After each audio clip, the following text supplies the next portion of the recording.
Centro Evangelístico Peniel y Ciudad Online presentan retransmisión de la conferencia dominical con el pastor José Hernández. Les prometí el domingo pasado que hoy vamos a concluir la serie bajo el título El libro diferente que te hace diferente.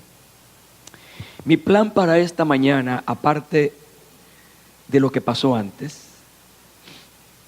es ponerles un video. Normalmente los videos que coloco son breves, pero este es un video de 17 minutos que quiero que ustedes valoren y aprovechen, porque tiene que ver con su historia, diga, con mi historia. Y cuando hablo en esos términos, estoy hablando de la historia de la iglesia. En octubre de 1517, un monje católico se rebeló contra su iglesia, Martín Lutero. Se levantó contra una serie de dogmas no fundamentados en la palabra de Dios. El sistema de indulgencias, donde las personas podían comprar con dinero absoluciones, el perdón de pecados, la salvación. Y él se levantó contra eso. Y un día, clavo y martillo en mano, en las puertas de roble del templo de Wittenberg, Martín Lutero clavó 95 tesis. Ellas eran una respuesta a los dogmas católicos. Y eso significó que a partir de ese momento comenzara un movimiento de reforma, de cambios. A eso se le conoce con el nombre de la Reforma. Precisamente en el mes pasado, a finales del mes pasado, se cumplieron 500 años de la Reforma, con una celebración y un reconocimiento a nivel mundial.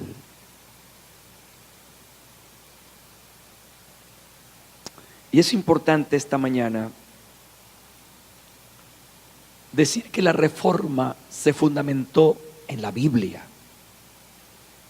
porque lo que estaba agrediendo la Iglesia Católica era la Biblia, colocando por encima de la palabra de Dios sus dogmas, sus acuerdos humanos.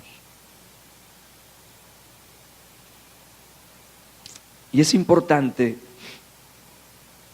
la convergencia entre el cumplimiento de los 500 años de la Reforma y el cumplimiento del Día de la Biblia, 26 de septiembre de 1569, Casiodoro de Reina, en esa fecha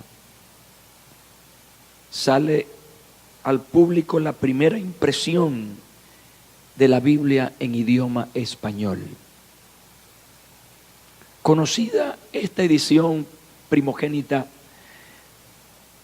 en el idioma español como la Biblia del Oso,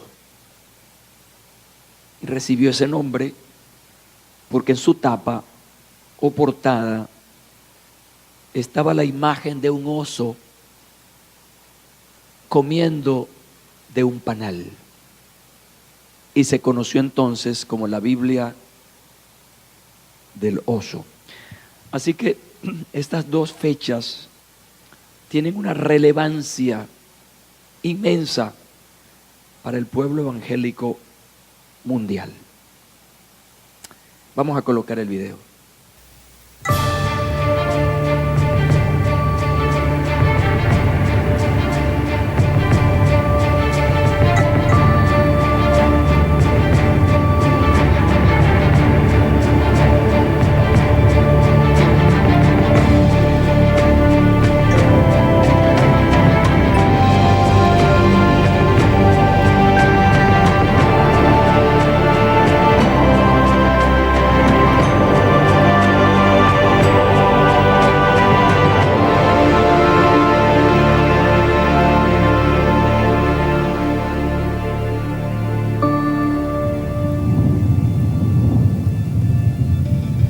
Aunque sumida la tierra en tinieblas durante el largo periodo de la supremacía papal, la luz de la Biblia no pudo apagarse por completo.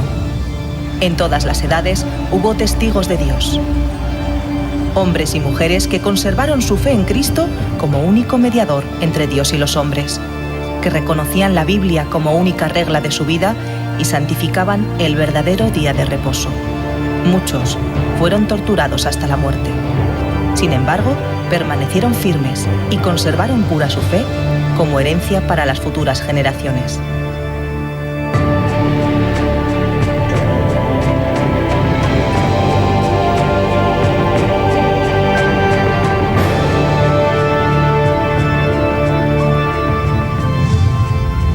En los países que estaban fuera de la jurisdicción de Roma, existieron durante muchos siglos grupos de cristianos que permanecieron casi enteramente libres de la corrupción papal. Y aunque con el transcurso de los años fueron acusando errores, siguieron considerando a la Biblia como la única regla de fe. La Iglesia cristiana la conocemos a través del Nuevo Testamento. Y en el Nuevo Testamento encontramos lo que creían, lo que aceptaban y lo que observaban. No hay ninguna duda que observaron el sábado y la ley. Más tarde, a partir del siglo II, hubo división en el cristianismo y se empezaron a formar grupos contrarios a la Iglesia oficial. Estos grupos, evidentemente, eran estrictos en la disciplina de la Iglesia y en la observancia de la ley. Y, por supuesto, conocemos, está documentado, que algunos de ellos observaban el sábado como día de reposo. Todos estos grupos diversos, con distintos nombres, se propagaron y extendieron en el tiempo y en el espacio hasta la Reforma Protestante del siglo XVI. Entre los que se resistieron al poder papal, los valdenses fueron los que más sobresalieron. Aunque las iglesias del Piamonte mantuvieron su independencia durante algunos siglos, finalmente Roma insistió en que se sometieran, persiguiéndolos, torturándolos y matándolos. Como resultado, se efectuó una separación y quienes decidieron permanecer fieles a la Biblia huyeron para conservar su fe. Algunos a países extraños, otros a los valles o a las montañas. Durante la Edad Media, estos valdenses se contaron entre los primeros de todos los pueblos de Europa que poseyeron una traducción de las Santas Escrituras. Centenares de años antes de la Reforma, tenían la Biblia manuscrita en su propio idioma. Poseían la verdad sin adulteración, y esto los hacía objeto especial de la persecución del poder papal, que lejos de conservar la pureza, la humildad y el amor de los primeros cristianos, se había corrompido en pos del poder. Salvo entre los valdenses, la palabra de Dios había quedado encerrada dentro de los límites de idiomas conocidos solo por la gente instruida, dejando al pueblo desprovisto de principios y sumido en la más terrible degradación. Pero llegaría el tiempo en el que las Sagradas Escrituras iban a ser traducidas y entregadas al vulgo en su propio idioma. Pasaría la oscura medianoche para el mundo. Post tenebras lux, después de las tinieblas, la luz. Post tenebras lux significa después de las tinieblas, la luz. Tomado de Job 17:21, de la traducción al latín que hizo Jerónimo, conocida como la Vulgata. Los reformadores, Calvino y los reformadores que implementaron la reforma allí en Ginebra, la tomaron como un lema queriendo dar a entender que después de los siglos de tinieblas espirituales que conformaron la Edad Media, llegaba la Reforma en el siglo XVI para traer la luz de Dios, la luz de la palabra, de las verdades de la palabra que iluminan a todos los seres humanos. Y es que antes de la Reforma hubo tiempos en que existían muy pocos ejemplares de la Biblia, pero Dios no permitió que su palabra fuese destruida completamente. En diferentes países de Europa hubo hombres que se sintieron impulsados por el Espíritu de Dios a buscar la verdad como un tesoro escondido, y que siendo guiados hacia las Santas Escrituras, estudiaron sus páginas con el más profundo interés. En el siglo XIV salió en Inglaterra el lucero de la Reforma, Juan Wycliffe. Comenzaba a amanecer para toda la cristiandad. Él sería quien acabaría la primera traducción de la Biblia que se hiciera en inglés. El reformador no temía a la prisión ni a la hoguera con las que el papado le amenazaba, y el libro de Dios iluminó Inglaterra. En Bohemia, la semilla del Evangelio había sido sembrada desde el siglo IX. La Biblia había sido traducida y el culto público se celebraba en el idioma del pueblo. Pero conforme aumentaba el poder papal, se oscurecía la palabra de Dios. El Papa Gregorio VII expidió una bula para prohibir que se celebrasen cultos públicos en lengua bohemia. El Papa decretó que la luz de la palabra de Dios fuera extinguida y que el pueblo quedara encerrado en las tinieblas. Pero el cielo había provisto otros agentes para la preservación de su palabra. Muchos valdenses y albigenses, expulsados de sus hogares por la persecución, salieron de Francia e Italia y fueron a establecerse en Bohemia. Y aunque no se atrevían a enseñar abiertamente, trabajaron celosamente en secreto y así se mantuvo la fe en la Biblia. Allí, en la capital bohemia, Praga, Dios levantaría a Juan Hus y a Jerónimo de Praga, que aunque traicionados por el emperador, torturados y asesinados por orden papal, esparcieron la luz de las verdades bíblicas. Su ejemplo de fe y perseverancia animaba a las muchedumbres a buscar la verdad y a mantenerse firmes frente al tormento y la muerte.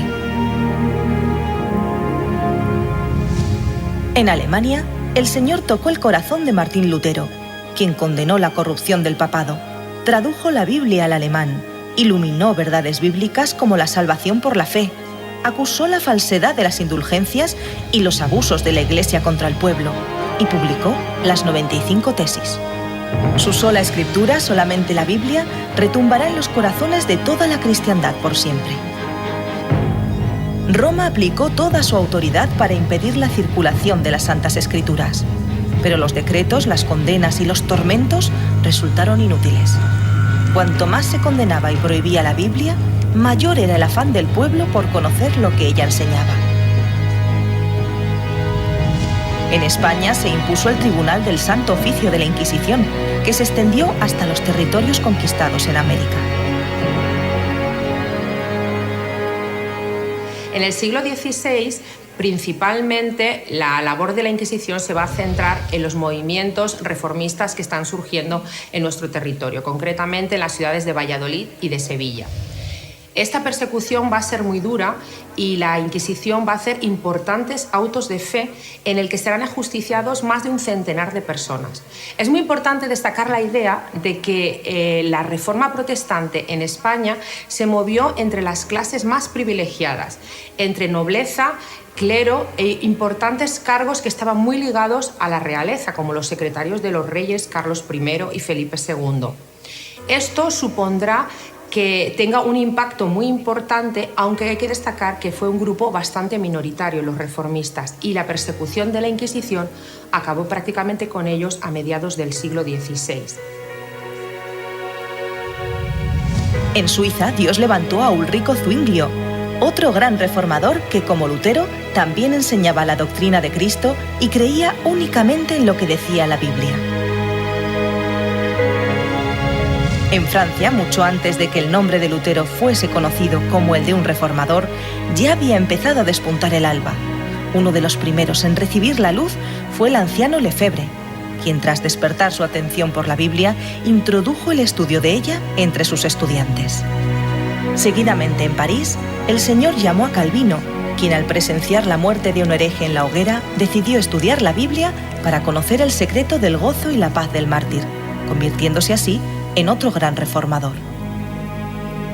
Al mismo tiempo que Lutero daba la Biblia al pueblo alemán, Tyndale completaba la obra de Wycliffe, ofreciendo a sus compatriotas ingleses una versión mejorada de la Biblia en su propio idioma. Por otro lado, un año antes de que aparecieran las 95 tesis de Lutero, Erasmo de Róterdam había publicado su versión grecolatina del Nuevo Testamento. Era esta la primera vez que la palabra de Dios se imprimía en el idioma original del texto. En esta obra fueron corregidos muchos de los errores de las versiones más antiguas, y el sentido de la escritura se expresaba con mayor claridad. Esta traducción acercó la verdad a las clases educadas y dio un poderoso impulso a la obra de la Reforma.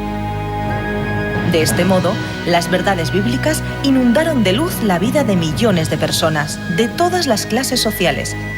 Hombres y mujeres fieles a Dios lucharon contra la opresión papal, sus indulgencias y sus falsas tradiciones, soportando la persecución, la tortura y la muerte, para que hoy podamos disfrutar de la libertad y la verdad que contiene la Biblia.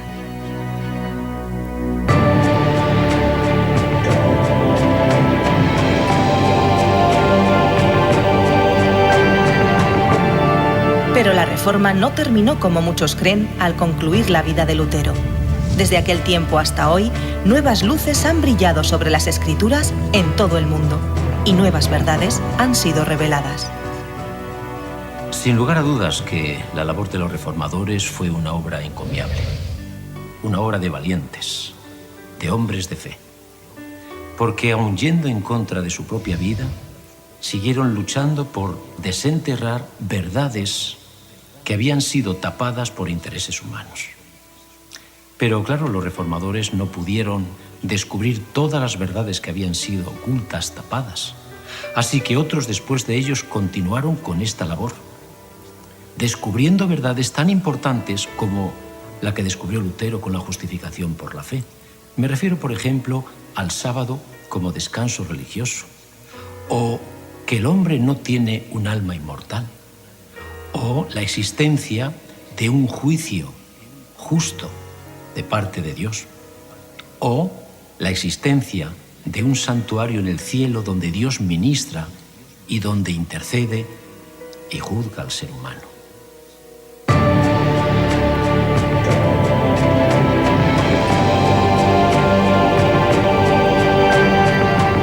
La Biblia transformó la vida de todos aquellos valientes reformadores, personas sinceras que buscaban a Dios de verdad y que le encontraron entre sus páginas. Hoy, esa misma Biblia, inspirada y protegida por Dios a lo largo de la historia, puede cambiar la vida de aquellos que decidan sinceramente estudiarla. La Biblia aporta respuestas a las grandes preguntas de la vida. ¿De dónde venimos? ¿A dónde vamos? ¿Qué hacemos aquí? ¿Qué podemos esperar después de la muerte? En un mundo materializado y desorientado, la Biblia aporta principios y valores estables y eternos. Es un libro muy especial, porque se trata de lo que yo llamaría un libro de encuentro, ya que a través de sus páginas podemos encontrarnos con nuestro Creador y Salvador. Esta relación personal con Dios, que se establece a través de la meditación suscitada por el contacto directo con la Biblia, cambia vidas. He visto personas y familias enteras realmente transformadas por el poder del Espíritu Santo a través del estudio de este libro y del contacto con su divino autor. La sociedad hoy se oscurece por momentos, cada vez más alejada de la luz de la Biblia y de sus consejos de paz, amor, humildad, solidaridad. La Biblia no es perseguida hoy y sin embargo pocos son los que la estudian. Prefieren creer en tradiciones o negarla en pos de la sabiduría humana frágil y cambiante. Como resultado de apagar la luz, las tinieblas se ciernen sobre la humanidad. Corrupción, ansias de poder, egoísmo. La mayoría de los jóvenes, el presente y el futuro de nuestra sociedad, no saben nada de ella. De todos modos, ¿qué puede hacer la Biblia en la vida de un joven? Las verdades bíblicas tienen un efecto liberador y motivador en el ser humano. Conocer la verdad no deja indiferente a nadie. Y esto es especialmente importante en el caso de los jóvenes, porque de alguna forma estas verdades marcan a fuego las aspiraciones, los sueños y la identidad de los jóvenes en una época crucial de sus vidas cuando tienen más energía. Prueba de esto es que durante la historia han sido los jóvenes precisamente los que han liderado movimientos de reforma, guiados por la ilusión de transformar el mundo y hacer avanzar el reino de Dios. Y lo bueno es que hoy en día esto sigue ocurriendo. Verdades espirituales, verdades morales, verdades sociales, pero incluso verdades tan desconocidas como las verdades de salud, aplicables también hoy en día. La Biblia se preocupa por el desarrollo de todos los aspectos del ser humano, entre ellos también de la salud en su amplio sentido. La salud física, la salud mental y psicológica y la salud espiritual. La salud física, sobre todo, haciendo recomendaciones sobre la alimentación. Una alimentación basada en verduras, frutas, legumbres y semillas. Esto ya está avalado por la ciencia actual. En cuanto a la salud mental, le da la importancia a una paz interior basada en sentimientos y pensamientos positivos, como el perdón, la gratitud, en definitiva, el amor, la importancia que tiene esto en el desarrollo integral de la persona. Y es que la Biblia puede ayudarnos a vivir mejor, a dar sentido a nuestra vida y a mejorar no solamente nuestro carácter o nuestro estilo de vida, sino hasta nuestra familia. La contribución de la Reforma Protestante a la familia fue muy positiva.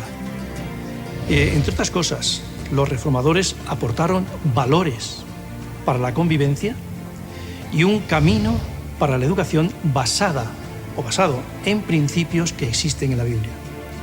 Ha sido precisamente el abandono de estos principios lo que ha llevado a la sociedad a un laberinto que no tiene salida.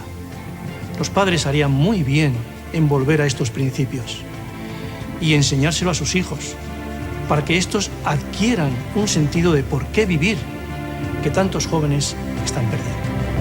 La Biblia sigue siendo el mejor manual de instrucciones para la vida. En vano se esforzaron las autoridades civiles y eclesiásticas para detener el avance de la herejía reformadora. Inútilmente recurrieron a la cárcel, al tormento, al fuego y a la espada. Millares de creyentes sellaron la defensa de la Biblia con su sangre. Era el único camino. Si la reforma hubiese transigido con la sociedad, hubiera labrado su propia ruina. La experiencia de aquellos nobles reformadores encierra una lección para todas las épocas venideras. No ha cambiado en nada el modo en el que Satanás trabaja contra Dios y contra su palabra. Se opone hoy tanto como en el siglo XVI a que las Escrituras sean reconocidas como guía de vida. En la actualidad, los hombres se han alejado mucho de ella y se hace necesario volver al gran principio protestante, la Biblia, únicamente la Biblia. Esa es la única esperanza de una reforma en nuestros días.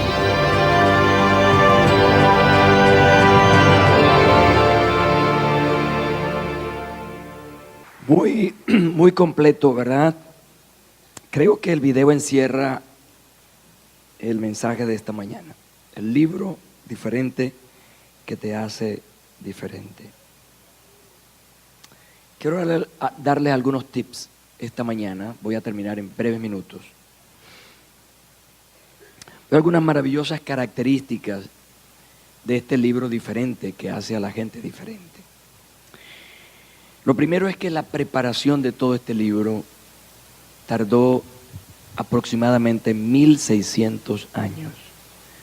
En 1600 años se confeccionó este maravilloso libro. Trabajaron en el desarrollo de este libro 40 hombres, 40 personas, bajo la revelación y la inspiración que Dios le dio para eso. Es interesante saber que estas 40 diferentes autores provenían de diferentes estratos sociales e intelectuales. Estamos hablando de gente muy humilde, agricultores, hasta reyes escribieron este libro maravilloso. Como vimos allí, la Biblia se escribió en circunstancias difíciles, muy difíciles. Algunas páginas fueron talladas en madera, otras en piel, y la gran mayoría de ellas en un material llamado papiro, una especie de papel. La Biblia se escribió en diferentes épocas. No fue que este terminó y luego el otro comenzó. Fueron diferentes épocas, por eso se llevó esta cantidad de tiempo, 1600 años, en culturas diferentes, en una geografía inmensa. Y este libro está conformado por dos colecciones, una colección general de 66 libros y una colección pequeña de 39 libros, que es el Antiguo Testamento, y otra colección pequeña que es el Nuevo Testamento de 27 libros. Aparte de eso, la Biblia fue escrita en diferentes idiomas, por lo menos 3 idiomas: el arameo, el hebreo y el griego. ¿Por qué la Biblia es un libro diferente y puede generar gente diferente? Hay algunas cosas aquí que quiero mostrarles. La primera es un libro maravilloso por su exactitud. Hay un tema interesante que se llama la inerrancia de las Escrituras, es decir, la Biblia no tiene errores. Por eso es un libro exacto. Está libre de total contradicción. Existe lo que llamamos una unicidad. La Biblia es única. Fíjense que 40 personas en diferentes épocas, diferentes culturas, diferentes estratos sociales, geográficamente distantes, no hay contradicción entre uno y otro escritor. Y eso es lo que le da a la Biblia una unicidad. La lectura de la Biblia, y esto lo sabemos los predicadores, la lectura de la Biblia es tan interesante porque usted puede leer cualquier cantidad de veces la Biblia o un pasaje y siempre le va a dar una idea nueva. Esto es interesante. Y eso tiene que ver con la mente que produjo, que creó esa palabra. Es un libro diferente porque es el libro de mayor circulación en el mundo. Es el libro que ha sido mayor traducido en el mundo, cantidad de veces, y en idiomas y dialectos diferentes. Este dato que les voy a dar a continuación es vital. Aun cuando la Biblia es el libro más antiguo, pudiéramos decir, bueno, nos habla de antigüedad, de cosas del pasado, de historia. Aun cuando es el libro más antiguo, es el libro más moderno. La Biblia toca y trata todos los asuntos. La Biblia no pierde esa actualidad, es una constante en el tiempo. Y el otro asunto importante que lo vieron en el video es la preservación de las Escrituras. Cualquier cantidad de gobiernos, gente, reyes, se levantaron contra la Biblia. Cientos de ejemplares impresos o manuscritos fueron quemados. Sin embargo, eso como que lo que ha hecho es multiplicar ejemplares de la Biblia.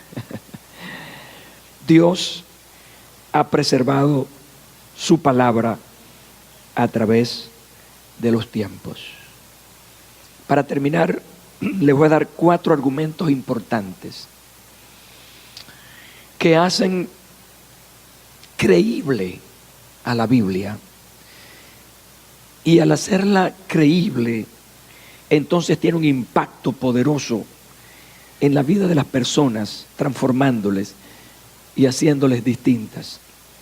El primer argumento es: la Biblia es un libro profético. La mejor manera de saber si realmente es profético tiene que ver con el cumplimiento de lo que ella dice. Y ese argumento prueba realmente que es la palabra de Dios, porque sus profecías han sido cumplidas en el tiempo y estamos a la espera nosotros como hijos de Dios en el cumplimiento de las que restan. ¿Cuántos están esperando eso? El carácter, el segundo argumento es que la persona y el carácter de un personaje central en la Escritura, Jesucristo, nos habla de su origen divino. Todo lo que tiene que ver con Jesús, las profecías, su vida como tal,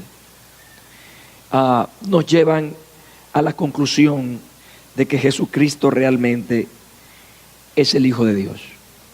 El tercer argumento que quiero darles tiene que ver con algo que hablamos anteriormente, como la unicidad. La unidad de la Biblia prueba su origen divino. Al haber tanta relación, que no hay contradicciones entre sus escritores, entonces nos dice que es un libro de una sola mente. Diga, libro de una sola mente, que es la mente de Dios. Y cierro con el tema de hoy, el efecto de este maravilloso libro sobre la vida de los hombres y mujeres prueba su origen divino. El impacto de la palabra de Dios sobre nuestras vidas nos dice que es un libro de Dios. Uno de los exponentes decía que la Biblia es un libro de encuentro. Buen título, ¿verdad? Un libro de encuentro. Porque cuando la gente lee la palabra de Dios, entonces tiene un encuentro con Dios. Centro Evangelístico Peniel y Ciudad Online presentó retransmisión de la conferencia dominical con el pastor José Hernández.